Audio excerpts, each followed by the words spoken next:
Hey guys, so I'm really excited about today's topic and conversation because I really want to talk about propaganda, right? Specifically, the propaganda around black skinned people and how we are portrayed in media. Now, I know you've heard this conversation numerous of times, right? But oftentimes that conversation focuses more on the quote unquote other side and how the other side has this, this mission and this desire to paint black people in a certain kind of way, right? I understand that. But here is my question, and restate the question as many times as you need to until you finally absorb the fullness of the question that I'm asking, right? We understand the need, or we understand how black propaganda serves, right? Other cultures, other ethnicities, and other races, right? Because the reality is that across the world there are poor people. Across the world there are disenfranchised people. Across the world there are people that are living in slums and ghettos, that are committing crime, that are strung out on drugs, that are selling drugs, that are participating in criminal activity, all of this stuff across the world. In every single square space of this earth where you can locate a civilization, you will find a hierarchy. And in the midst of that hierarchy, if there are disenfranchised people or if there are quote unquote poor people, you will find specific behaviors and traits and all of these different things. Now, that does not mean that poor people, are behave and act a certain kind of way. No, but people in survival in general will survive by any means necessary. You follow what I'm saying? What has been portrayed now in media, in American media, that has now been packaged, reproduced, and shipped all across the world is packaging black people as they are the most disfranchised people on the face of the earth. They are the poorest of the poor, not just in America. Matter of fact, many people don't even take black poverty in America that serious, which is why the topic of black racism comes up, because the topic of black poverty in America just doesn't make sense to the rest of the world, especially when you have such a large portion of the world where in America you're living better than 80% of the world for the most part when it comes to resources financially. But when you look in other parts of the world, what do? For 15 cents a day, you can feed a child like this one, right? It's that whole idea. So my question to you is this, and listen to the question. I understand how the propaganda and how painting black people in the worst picture ever, I understand how that serves, let's quote unquote, white America, right? Or let's say Eurocentric America. I see how that can serve a purpose to Eurocentric America, and let's say white supremacy and systemic racism. I see how painting black people in this way. Okay, sorry about that. I had to step away, had to deliver it. So I understand how that serves, other cultures, other ethnicities, other races, right? But my question to you is this: is the propaganda of black people that is being served, how does it serve the black community or black people to continue to perpetuate this? Hear me. So if black people are being painted as the most horrific people on the face of this earth, or maybe they're being painted as victims, regardless, they're being painted as people that are in need, that are in distress, that are in destitute, right? People that are so extremely poor, they will steal your purse and do all of this because they're just so poor and there's no morality there. They're people that are in severe need. Painting black people in this picture, how does it serve black people to continue to perpetuate this? Because I would argue that you will find a large proportion, or a good proportion, I should say, of the black community that if you were to shift the focus, here's my question. If you were to shift the focus and you would now begin to focus on other communities, right? Meaning not just in America, I'm saying across the world, other communities where the skin color did not look like ours.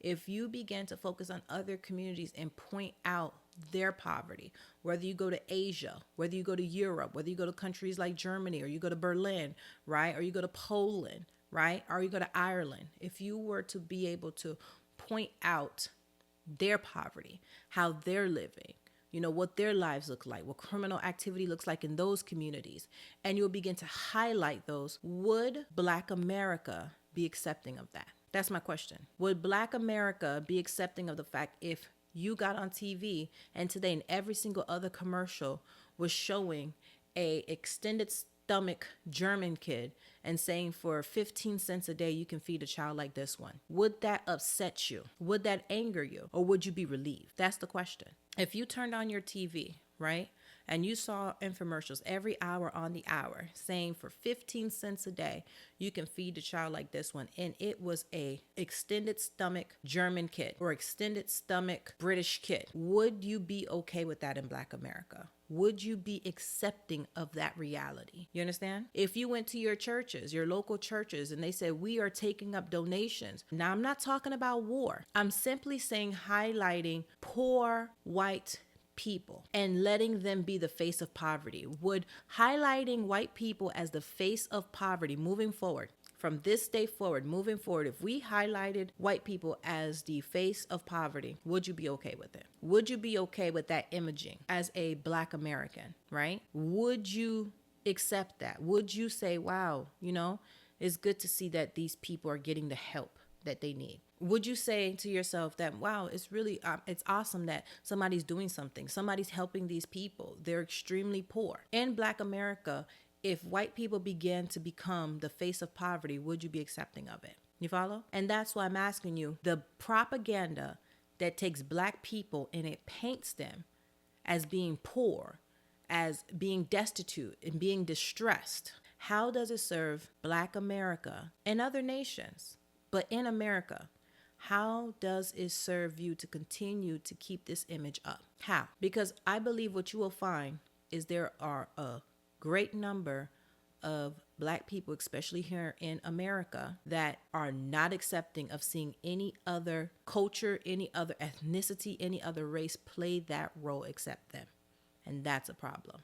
Why? Because you have immortalized yourself as being the forever victim. You have immortalized yourself as being forever poor. You have immortalized yourself as being literally the image of destitute, of distress, of simply like you have taken yourself and you have immortalized yourself in that way. That's my biggest issue with the propaganda. It's not so much the people that are serving it, it's the people that don't want to let it go. Because I don't see how that propaganda serves us. How does that propaganda serve us as a community? How does that propaganda serve our skin color? Let's be fair about it. There's a little less than 200 countries in the entire world. If we took a magnifying glass and we went across the entire world and we put a magnifying glass on every single country and we began to investigate what is going on at the quote unquote bottom. What does your poor people look like? What does your disenfranchised people look like?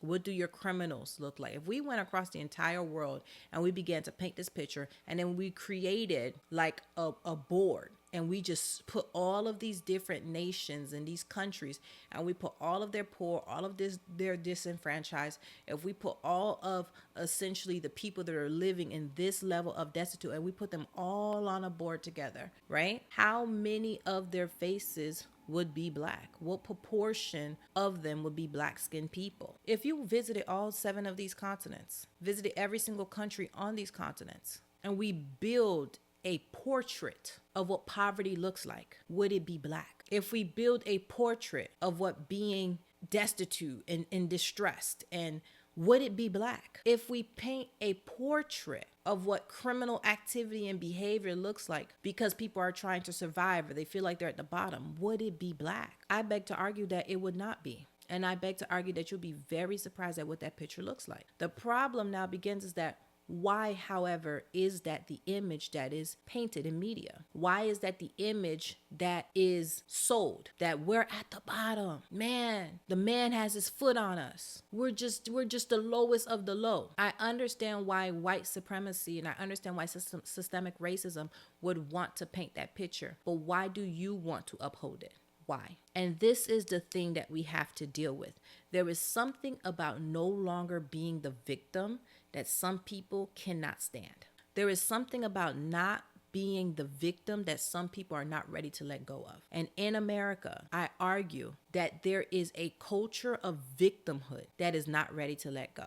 I'm not talking about historical facts that support certain feelings, that support certain emotions. That's not what I'm talking about. I'm talking about your inability to see yourself outside of the lens of being a victim. That is tough for many people. That is so tough. It was one of the most horrible kinds of repetition that's continuing to happen is brainwashing. So essentially, every time you're birthing a Black child, you're birthing somebody that is going to be in a system where they're being programmed to see themselves as a victim in America. Are you okay with that? Are you okay with forever being immortalized as a victim, as a Black person? I want to, like, is this what you want? Is this truly what you want? Do you know what you're asking for? If there was only one spot to be the victim, this is the forever victim race. Do you want it? Is that the spot that you want? Do you want to be acknowledged as the biggest victim that ever lived, the biggest victim that ever existed? Do you see value in that position? Is there greatness there? What is to come of that? What I have observed and what I have seen is that there is an economy that is built on Black victimhood. There is an economy built on it. So I want you to paint this picture and look at it this way. If the entire Black community in America woke up tomorrow and they decided that, you know what, screw this entire situation, screw what we went through. You know what? I'm taking matters in my own hand. I'm no longer your victim. I'm victorious. And even if you don't give me what's rightfully mine, even if I don't get my quote unquote 40 acres and a mule, watch how I make something of myself regardless. You call it a handout, I call it payback. But you know what? Screw your handout, screw the payback. Watch what I do. If the entire Black community tomorrow woke up and had this sense of ability to just change and transform their reality and just change their circumstances and decided that regardless of where they're starting from, they're going to make it happen for themselves. If the entire Black community in America decided to do this, how many people would lose their jobs? How many leaders would you no longer have? How many people would have no value speaking to the Black community any longer? How many organizations would no longer exist? How many panderers would no longer be there? How many people that are building all types of movement on the back of Black suffering, how many of them would just disappear? When you think about it, a lot of people, right? So my point to you is, if there is big money and Black suffrage, then there's an even bigger agenda to make sure you see yourself as the victim. If there is big money and Black victimhood, then guess what? There's an even bigger agenda to make sure you continue to see yourself that way. Because if tomorrow the entire Black community wakes up and they decide that they no longer are a victim, that they're victorious, if everyone decided, collectively, that, you know what, we're not going to get payback, screw your handout, God put enough in us, matter of fact, he multiplied it within us, and we're going to take everything, every gift, every resource at our disposal, they're going to make lemonade out of lemon, and they just took off. How many of your quote unquote Black leaders would be irrelevant? How many of your quote unquote Black institutions and Black organizations, how many of them would have no bearing? There would be no real need for them. You follow? So I'm saying to you is that keeping Black America in a constant mental state of feeling oppressed, feeling depressed, feeling victimized, keeping you in that state of mind is big money. So what I'm saying to you is that your very own leaders are betraying you by manipulating your feelings to continue to feel this way about yourself. Because why would you not want me to feel better about myself? Why would you constantly want me in a state of mind where I'm thinking that the problem is outside of me when I have the power to change my reality, my outside reality? Why would you fight so hard to make sure, even when I'm starting to get a little bit movement, say, no, you need to remember that you are a victim? Why would you be screaming at me? Why, if I'm changing my mind and I'm deciding that, you know what, I can do something about it, and I actually begin to have tractions and actually begin to do something about it, why would you tell me to no, I need you to remember that you are a victim. Never forget that you're a victim. Why is there so much quote unquote power? And why is there so much passion behind so many quote unquote Black leaders to tell you to see yourself as a victim? Why is there so much power there? Why is that so important to make sure that that image of inferiority is burnt into your minds? Why is that so important for so many? Because guess what? If you don't hold that image, if you don't hold it, if you don't keep up with that image, they no longer are relevant. If you are empowered, if Black America is empowered, you are disempowering majority of the individuals around you. So meanwhile, you are thinking that them coming to you and actually enable you and saying, oh my goodness, you poor victim, they did this to you, let's get angry together, let's do this together, I'm by your side. You're thinking that they're your friend, when really all they're doing is taking away your power. You're thinking it's support when really it's manipulation. What happens when, as a black person in America, you decide that slavery is no longer a part of your identity? What happens in America when you, as a black person, decide that blackness, your black skin, is no longer your identity? That you wake up and you say, hold on, the only reason we even acknowledge skin color is because of white supremacy. So why would I continue to perpetuate something that was literally given to me by white supremacy, given to my ancestors, to continue to uphold the system that is racism? Why would I live in this, and why would I build my identity in this?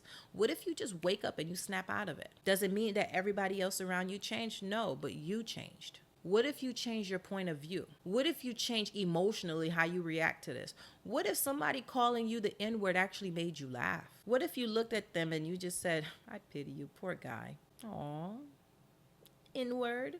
Aw. It's okay, it's okay, it's okay.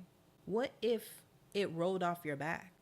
What if you had the financial resources to actually create communities and build environments and hire people and allow businesses to be built in your community that you actually felt like bring value? Like, what if it's the way that you move? Would it change that there weren't people around the world that were prejudiced of you? No. Would it change that there weren't people around the world that didn't have their biases about you? No. Would it change racism? No. But it changed you. What if you changed? And the question that begins to become, we understand why white supremacists wouldn't want you to change. I mean, they didn't want you to read, right? So we understand that under the system of racism, why you being the best version of yourself just doesn't work for people, right? That's why you guys talk about Tulsa, Oklahoma, right? But why wouldn't your black leaders wouldn't want you to be the best version of yourself? Why would they want you to focus on your wound and not your healing? Why would they want you to focus on bitterness and not becoming better? Why? Why is it so important for these characters and these people? Why is it so important for them to continue to make sure you're in this state of mind? And why is it that if you're not in that state of mind, you're ostracized, you're demonized, you're villainized? Like, why is that? Why is it that you are only accepted if you see yourself through the lens of your color? But I thought race was a social construct. I thought the only reason that we actually took time as human beings to acknowledge race is because the only purpose it served was to excuse people and their wicked and evil behavior when it comes to racism. So why is it so important then for you to see yourself as being black? Why is it so important that the identity that other people give you, that they can treat you as less than? Why is it so important for you to immortalize yourself in that identity? Please explain to me how that makes sense, and explain to me how that honors you. Explain to me, please, how that honors you. Explain to me how that is going to give your children the best opportunities. Explain to me how that's going to better your situation. Please explain to me how that all the potential that God placed inside of you, how it's going to suddenly emerge like a phoenix from the ashes from you thinking of yourself in this way. Explain to me how you're going to have nothing but negative emotions and feelings about yourself, but suddenly a positive scenario is going to come out of that. Explain to me. It makes no sense. It makes no sense. So I definitely want to see black people liberated. 100%.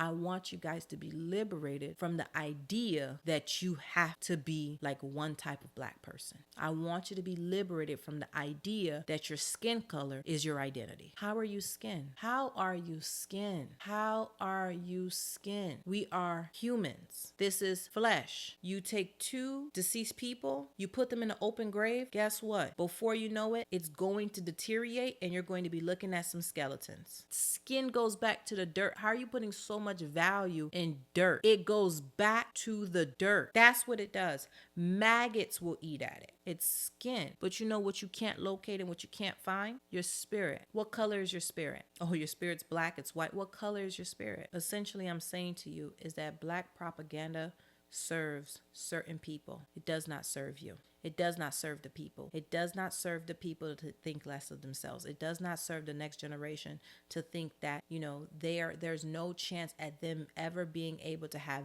their best shot at an amazing future because some magical boot somewhere is oppressing them and holding them down. When we've proven time and time over again, we have numerous amount of examples to show that that's not the case. There's a belief system that we have to deal with. There's a belief system that needs to be deconstructed. And that's what needs to be tackled, and that's what needs to be addressed. So what I'm saying to you is resist the propaganda, and resist the propaganda that says if you're not a part of the propaganda, if you don't buy into it, then there's something wrong with you. Get to the point where you realize that there's something wrong with the people that are so obsessed with the propaganda.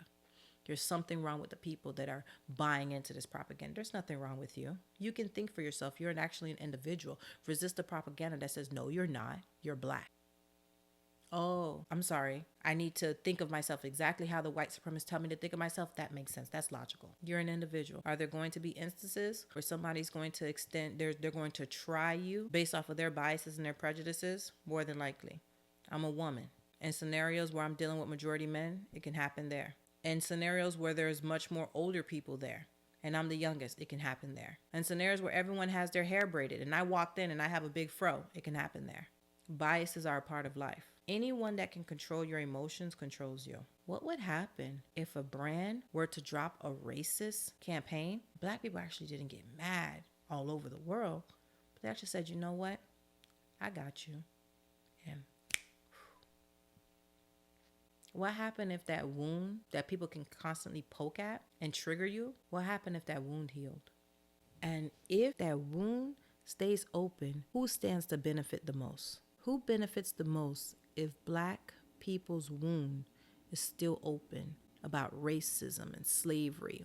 Who benefits the most if you can still be triggered? Think about that. The next time somebody says to you that they're actually here to support you and help you as a black person, that they're coming on your behalf, think about that. Think about whether or not they need you to see yourself as inferior in order for them to have value.